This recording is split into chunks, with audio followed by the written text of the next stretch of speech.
sikhuluma ngoNkulunkulu. Amen.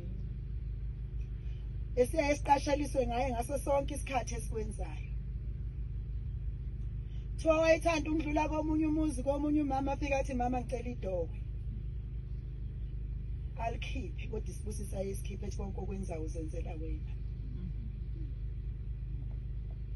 Aphuza bonga athi konke okwenzayo ukwenzela wena. Ngichaza ukuthi maNazaretha afuneke sihambe kahle masihamba kulomhlaba ngoba esikwenza asazi ukusenzela bani.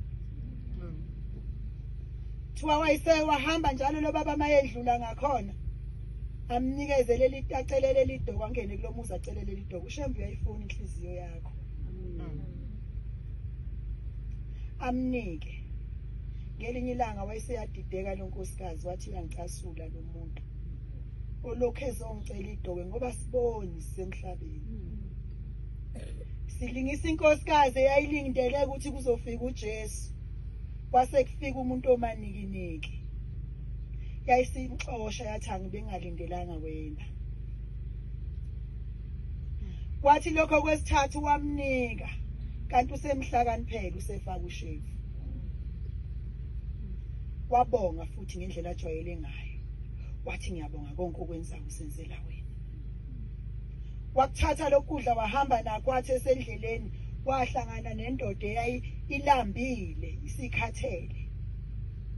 Thowathi ngasithela igqumo wahlangana nendoda eyayilambile. Yayisitha unakho nokuncane ongangipha khona. Yayisimnikeza lokho. Yayisiyadla indoda yabonga, yayisiphuthuma ekhaya. Yathi mayifika ekhaya yayisiphethwe isiso. Wayeseyabuza umama babudleni. Yathi ngihlangane nendoda ebiphethe isikhaftini. Wathi hawu washo wathi konke engikwenzayo ngizenzela mina. Sikhuluma ngoNkulunkulu. Yabi siyahamba ke indoda. Ihanjiswa isandla senkosikazi yayo. Ngoba yayithi ibulala lo muntu owayenhlupha.